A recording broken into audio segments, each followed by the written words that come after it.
Assalamualaikum warahmatullahi wabarakatuh. Jumpa lagi dengan pembelajaran IPA bagian yang kedua untuk bab 2 kali ini, yaitu tentang pengklasifikasian makhluk hidup.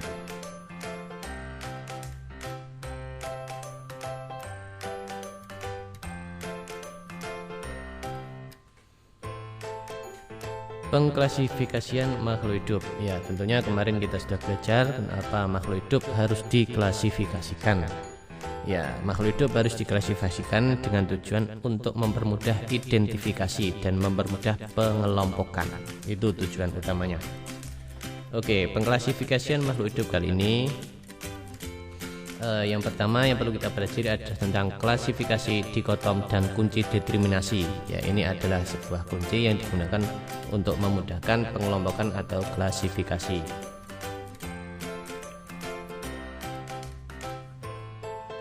Ya, klasifikasi dikotom atau kunci dikotom adalah diagram yang berisi keterangan yang disusun berpasangan dan menunjukkan ciri yang berlawanan.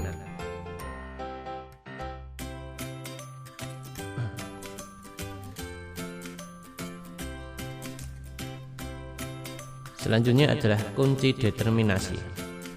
Kunci determinasi adalah uraian keterangan tentang ciri-ciri makhluk hidup yang disusun berurut mulai dari ciri umum hingga ke ciri khusus untuk menentukan suatu jenis makhluk hidup.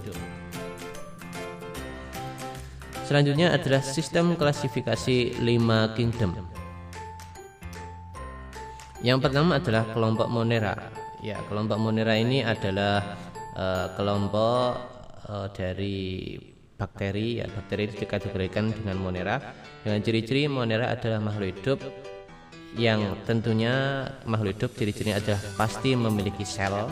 Nah, tetapi selnya itu tidak pada intinya itu tidak memiliki lapisan pelindung inti, ya, atau membran inti sel. Itu enggak punya pada kelompok Monera. Contohnya Monera ini adalah bakteri. Oke, selanjutnya adalah kelompok Protista. Ya, hampir sama dengan Monera, tetapi ada perbedaan. Kalau Monera tadi adalah memiliki satu sel atau lebih. Kalau Protista adalah makhluk hidup yang mana dia memiliki satu sel atau lebih, akan tetapi pada inti selnya dia tidak memiliki.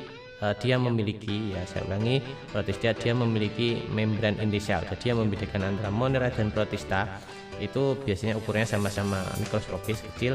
Untuk Monera itu pada inti selnya tidak ada membran inti.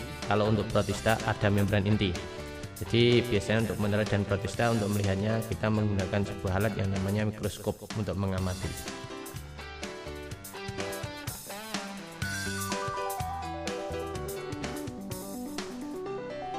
Oke, selanjutnya adalah kelompok fungi atau jamur. Ya, tentunya jamur itu adalah makhluk hidup yang biasanya dia memanfaatkan sisa, ya, atau bahan senyawa organik yang ada pada makhluk hidup yang telah mati, ya, mengambil manfaat darinya, yang dikenal dengan istilah yang namanya saprofit. Jadi jamur itu termasuk kelompok makhluk hidup yang saprofit, yang mengambil atau memanfaatkan, mengambil nutrisi dari benda yang atau makhluk hidup yang telah mati.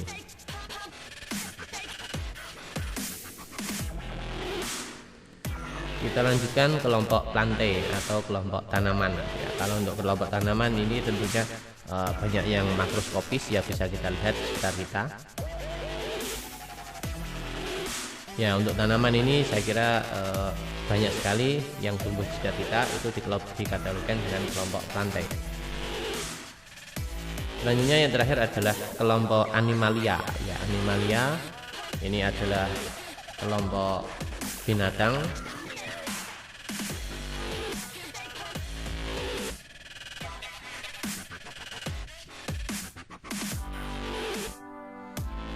Oke, klasifikasi dikotom. Sistem klasifikasi makhluk hidup. Sistem klasifikasi makhluk hidup dibedakan menjadi 3. Yang pertama sistem alami, yang kedua artifisial atau buatan, yang ketiga adalah filogenetik. Untuk pemberian nama ilmiah itu ada aturannya, ya. Misalkan di situ dicontohkan adalah Mangifera indica atau tanaman mangga. Ya, ada 2 yang ditulis, itu yang pertama adalah kata yang pertama yaitu marga, kemudian yang kata yang kedua yaitu spesies. Oke, kita lihat pada urutan di sini. Nah, kalau kita lihat semakin ke bawah, maka kita akan mendapatkan bahwasanya semakin mengerucut atau semakin khusus, artinya perbedaannya semakin besar. Ya, perbedaannya semakin besar. Tapi kalau kita lihat semakin ke atas, ya urutannya ini, maka perbedaannya semakin kecil, artinya banyak persamaannya kalau semakin ke atas. Kalau ke bawah, maka perbedaannya akan kita lihat semakin kecil. Ya, kita ulangi, kalau semakin ke bawah perbedaannya semakin besar, kalau ke atas perbedaannya semakin kecil. Oke.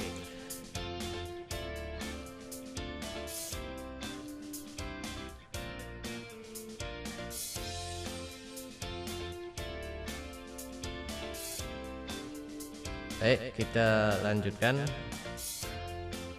tentang kunci determinasi. Bermanfaat untuk menentukan jenis kelompok dan nama hewan atau tumbuhan yang belum diketahui. Kunci determinasi sederhana dinamakan kunci dikotom. Dalam pembuatan kunci dikotom perlu memperhatikan beberapa hal.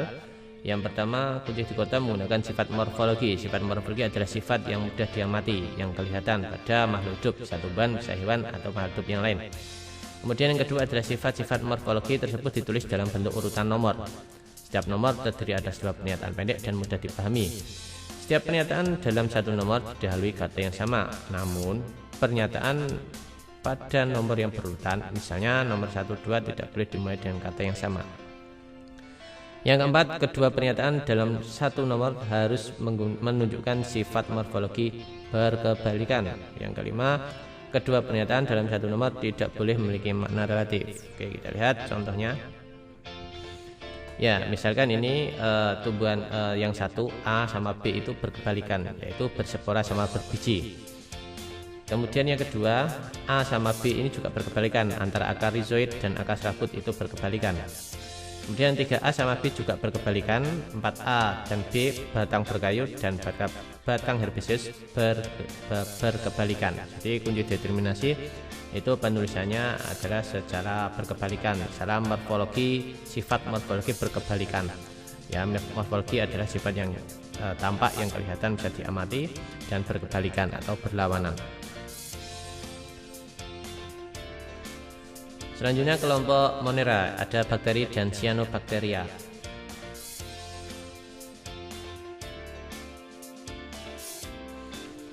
Oke, untuk kelompok Monera ini yang pertama kita pelajari yaitu tentang bakteri dulu. Ciri-cirinya ada 4 bentuk bakteri, yaitu lonjong, bulat, batang atau silinder, lengkung, dan spiral. Memiliki alat gerak berupa flagella atau seperti ekor pada belakangnya, yang biasanya untuk menggerakkan bakteri kemana-mana. Selanjutnya, perkembangbiakan secara aseksual atau tanpa menggunakan proses seksual terjadi melalui pembelahan sel dan perkembangbiakan sel semuanya dengan cara transformasi dan konjugasi. Jadi ada 2 cara perkembangbiakan, yaitu secara aseksual dan seksual. Selanjutnya ada yang hidup di dalam tubuh makhluk hidup, di udara dan di tanah serta angin. Kemudian bakteri dapat bersifat menguntungkan dan bisa merugikan. Ya, contohnya adalah Escherichia coli yang hidup pada kolon atau di usus manusia yang berfungsi untuk membusukkan makanan. Kemudian yang merugikan adalah Mycobacterium tuberculosis. Ya, ini berbahaya karena bisa menjadikan penyakit TBC. Kemudian Lactobacillus bulgaricus ini bisa digunakan dalam proses pembuatan yogurt, tentunya ini bermanfaat. Jadi bakteri ada yang menguntungkan dan merugikan. Oke, selanjutnya yaitu cyanobacteria. Ini masih kelompok Monera. Ciri-cirinya memiliki klorofil sehingga dapat berfotosintesis. Jadi cyanobacteria itu bakteri yang memiliki klorofil. Ya, seperti tumbuhan memiliki klorofil sehingga bisa berfotosintesis atau menghasilkan makanannya sendiri. Kemudian beberapa berbentuk ganggang hijau biru berkoloni dengan membentuk untayan. Dapat berkembang biak dengan cara pembelahan sel, fragmentasi maupun dengan pembentukan spora khusus.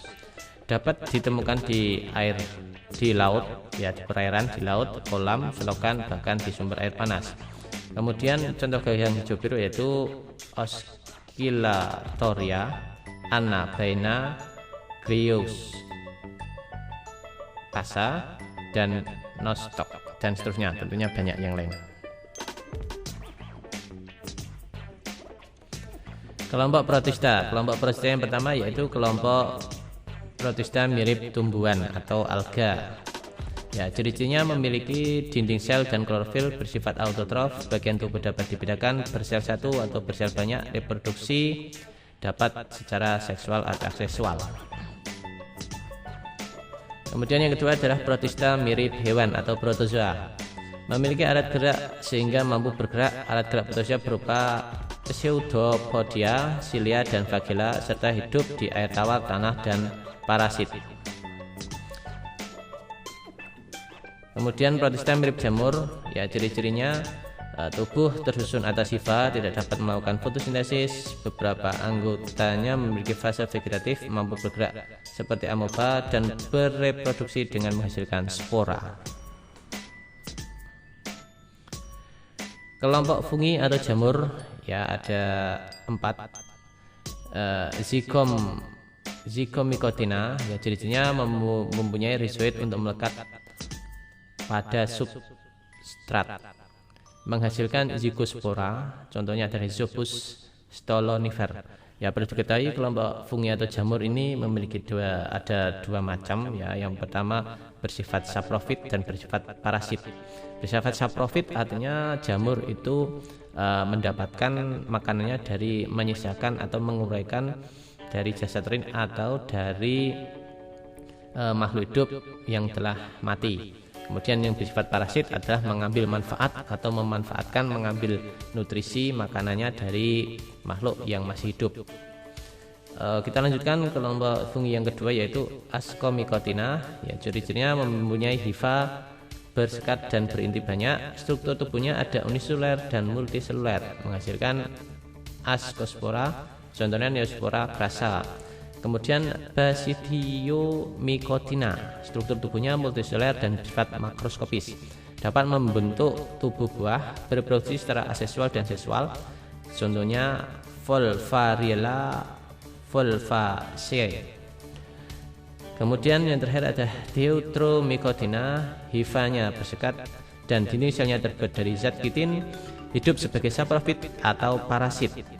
Reproduksi seksualnya belum diketahui. Contohnya Epidermophyton, Phlocossum, dan Trichophyton.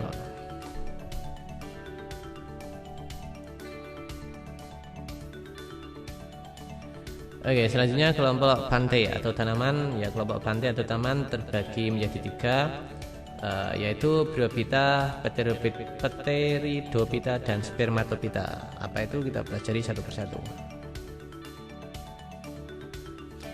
Yang pertama adalah Bryophyta atau kita kenal lihat di sekitar kita, yaitu tumbuhan lumut. Tumbuhan lumut dengan ciri-ciri sebagai berikut. Tidak memiliki berkas pembuluh angkut, yaitu xilem dan phloem, sehingga tumbuhan lumut termasuk tumbuhan tidak berpembuluh. Tidak memiliki akar, batang, dan daun yang sesungguhnya. Hidup di tempat-tempat yang lembab. Berkembang biak secara vegetatif menggunakan spora. Dari hidupnya mengalami pergerakan keturunan antara generatif dan vegetatif, yaitu fase gametofit dan fase sporofit. Yang kedua adalah Pteridophyta atau tumbuhan paku. Ciri-cirinya adalah memiliki berkas pembuluh angkut, xilem, dan phloem, sehingga termasuk ke tumbuhan berpembuluh. Memiliki akar, batang, dan daun sejati. Habitat menempel pada pohon atau epifit, dan ada yang hidup di tanah. Berkembang biak secara vegetatif menggunakan spora. Apa itu spora? Nanti kita lihat. Dari hidupnya mengalami pergerakan keturunan antara fase generatif atau sporofit dan fase vegetatif atau gametofit. Oke, sekarang kita lihat jelaskan tentang spora. Spora adalah satu atau beberapa sel yang terbungkus oleh lapisan pelindung. Sel ini dorman artinya tidur, dan hanya tumbuh pada lingkungan yang memenuhi persyaratan tertentu yang khas bagi setiap spesies. Fungsi spora sebagai alat persebaran mirip dengan biji. Jadi spora itu mirip dengan biji tetapi tidak seperti biji. Ya, spora ini akan menyebar sehingga dia bisa menjadi benih baru bagi tumbuhan paku atau lumut.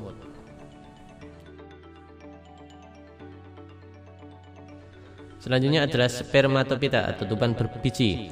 Terbagi menjadi dua, yaitu angiosperma dan gimnosperma. Untuk angiosperma sendiri itu terbagi menjadi dua, yaitu monokotil dan dikotil. Perbedaan angiosperma dan gimnosperma. Yang pertama, sistem perakaran batang dan daun. Untuk gimnosperma berakar tunggang, batang dan memiliki kambium, serta memiliki daun yang sempit, tebal, dan kaku. Untuk angiosperma berakar rabut atau tunggang, batang dan akar ada yang berkambium dan yang tidak berkambium, serta memiliki pertulangan daun sejajar, melengkung, menjari, ataupun menyirip. Alat reproduksi gimnosperma yaitu strobilus. Untuk angiosperma adalah bunga. Jadi ini perlu digarisbawahi, untuk gimnosperma adalah strobilus, angiosperma adalah bunga. Untuk keadaan biji, gimnosperma tidak terlindung daun buah, angiosperma terlindung daun buah. Pembuahan untuk gimnosperma yaitu tunggal, untuk angiosperma adalah ganda. Kemudian gimnosperma contoh tumbuhannya adalah pinus, cemara, belinjo. Untuk angiosperma contohnya anggrek, kamboja, padi, jagung, mangga, dan mahoni.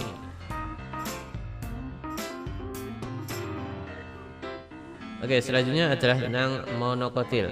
Ciri tumbuhan monokotil sebagai berikut: memiliki kotiledon berjumlah 1, berakar serabut, pada batang tidak terdapat kambium sehingga tidak tumbuh membesar, bentuk tulang dan daun sejajar atau melengkung, umumnya jumlah mahkota bunga kelipatan 3. Contohnya adalah jagung, atau bahasa ilmiah atau nama ilmiah adalah Zea mays. Kemudian dikotil. Ciri-ciri tumbuhannya adalah memiliki kotiledon berjumlah 2, berakar tunggang, batang memiliki kambium sehingga dapat tumbuh membesar, bentuk tulang daun menyirip atau menjari, umumnya jumlah mahkota bunga kelipatan 2, 4, atau 5. Contohnya adalah mangga, atau nama ilmiah Mangifera indica.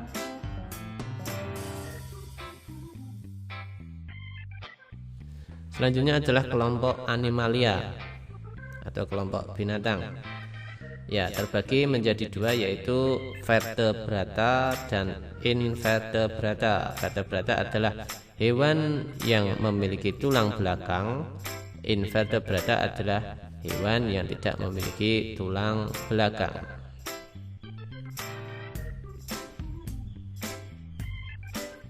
Oke, pengelompokan untuk invertebrata. Yang pertama adalah porifera, yang kedua adalah Coelenterata. Ya, contohnya adalah Aurelia aurita atau kita kenal dengan nama ubur-ubur. Selanjutnya adalah Platyhelminthes. Contohnya adalah Fascicola hepatica atau cacing pipih. Kemudian adalah Nemathelminthes. Ini biasanya kelompok cacing-cacingan, yaitu Nector americanus. Kemudian Annelida, contohnya adalah Hirudus spesies. Kemudian ada Mollusca, Agathina fulica, yaitu nama ilmiah dari siput. Kemudian Echinodermata, ya, atau bintang laut. Kemudian ada Arthropoda, ya, atau Cancer pangirus, ya, kepiting. Kemudian vertebrata adalah hewan yang memiliki tulang belakang. Contohnya adalah beberapa bagiannya adalah, yang pertama adalah Pisces atau kelas ikan-ikanan. Kemudian amfibi atau hidup yang biasanya hidup di 2 tempat, hewan hidup 2 tempat. Contohnya adalah kadal. Selanjutnya adalah reptilia, ya, kelompok hewan yang merayap, ya, contohnya adalah iguana. Kemudian aves, kelas burung-burungan, contohnya adalah angsa, ayam, atau kelas unggas-unggasan, dan seterusnya. Kemudian mamalia adalah hewan yang menyusui, contohnya adalah gajah, kambing, kerbau, sapi, dan seterusnya. Ya, baik, mungkin itu dulu pembelajaran untuk kali ini. Tetap semangat belajar, mari dipelajari pelajaran pada bab ini. Semoga bermanfaat. Billahi taufik wal hidayah. Wassalamualaikum warahmatullahi wabarakatuh.